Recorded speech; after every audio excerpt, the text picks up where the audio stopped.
रायगडचे additional S P आता आपल्यासोबत आहेत। रायगडमध्ये जे मनोज जरांगे पाटील यांचं आगमन होणार आहे, नक्की कशा प्रकारे वाहतूक व्यवस्था करण्यात आली त्याचं आपण माहिती घेऊया। तर काय वाहतूक व्यवस्था आहे? आता आपण ज्या ठिकाणी उभे आहेत हा अंडा पॉइंट आहे, या ठिकाणावरून जरांगे पाटील यांचे जे सर्व मोर्चे आहेत त्या ठिकाणी जाणार आहे आणि त्या ठिकाणचा आम्ही संपूर्णपणे आपले अधिकारी कर्मचारी असतील, ॲम्ब्युलन्स असतील, नंतर फायर ब्रिगेडच्या गाड्या असतील, या सगळ्या ठिकाणी ठेवलेल्या आहेत। अंदाजे जवळजवळ 700 अधिकारी आणि कर्मचारी हा पूर्णपणे हा बंदोबस्त या ठिकाणी डिप्लॉय केलेला आहे।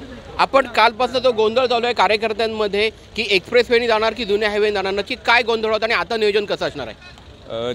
ज्याप्रमाणे ओल्ड हायवेनी जाण्याबाबतचा निर्णय झालेला आहे त्याप्रमाणे ओल्ड हायवेचा पूर्णपणे आमचं बंदोबस्त नियोजन आम्ही केलेलं आहे।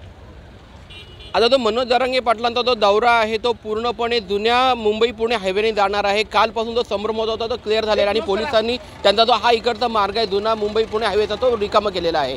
सचिन कदम, साम टीव्ही, रायगड।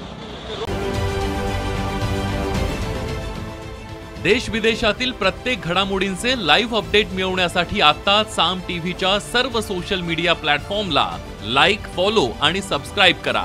तसंच सर्व नोटिफिकेशनसाठी बेल आयकॉन प्रेस करायला विसरू नका।